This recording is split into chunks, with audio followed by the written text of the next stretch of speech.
I think it means central Nebraska is represented.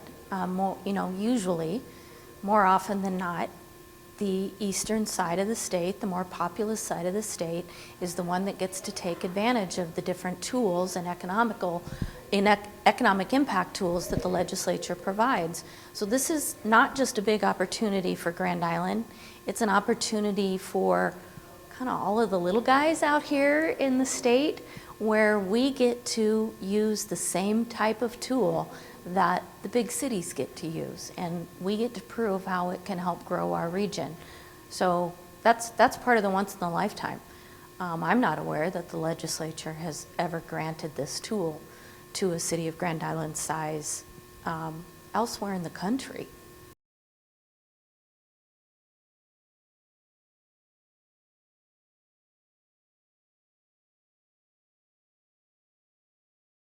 I think both Councilmember Haase and Mayor Steele were completely correct when they said this is a once-in-a-lifetime opportunity.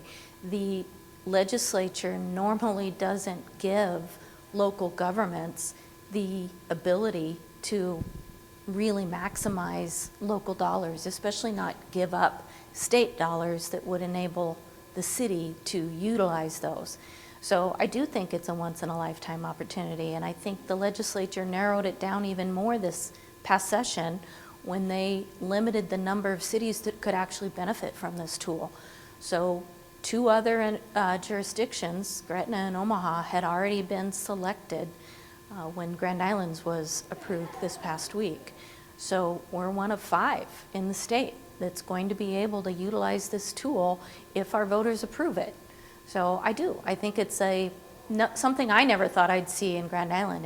It's a huge opportunity if the voters approve it.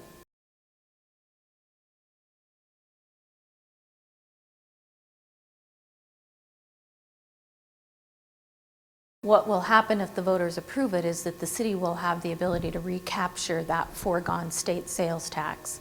If the voters choose not to approve it, and that's their prerogative, the state sales tax is still going to be reduced by 50% within the boundaries of the Good Life District. So there would be a different sales tax rate along the Highway 281 retail sales corridor than a business in downtown Grand Island would charge its customers, or a business on South Locust.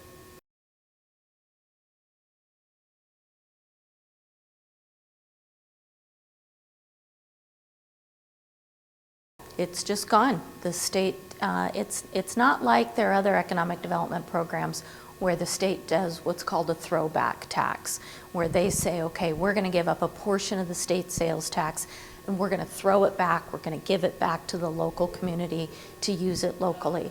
In this case, the tax is simply gone as of October 1st for the next 30 years.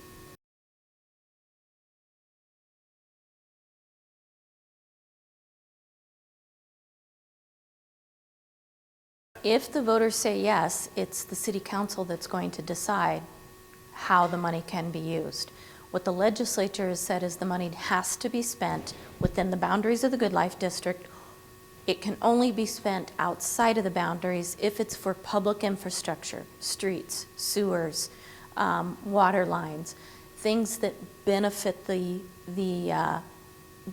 Good Life District project. So for example, there's a lot of vacant land that the city owns out by the sports complex. If that land were to be developed for housing, we need to get water, we need to get sewer. The streets that the water and the sewer services would be laid in aren't necessarily within the boundaries of the Good Life District, but we could use funds from the Good Life District Economic Development Program to build those lines, to build that infrastructure and put it in order to enable and facilitate growth within the boundaries.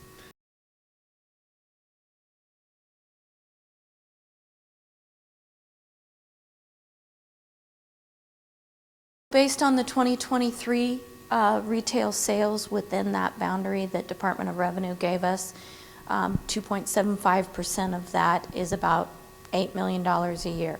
The state, of course, because if it's a sales tax, the state collects the sales tax. The state, of course, keeps a portion of that to cover their administrative fees.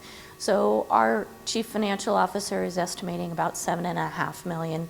We want to be on the conservative side. We don't want to overestimate the impact.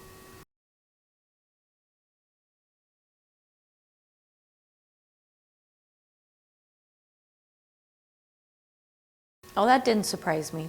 What we asked the council to do was to ask the voters. That's the right thing. I'm impressed that the legislature put the voter requirement in there.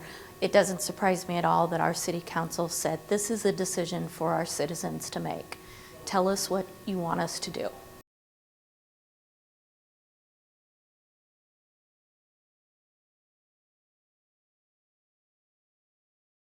Get out and vote. When you receive your ballot in the mail, vote, mail it in, and have your voice be heard.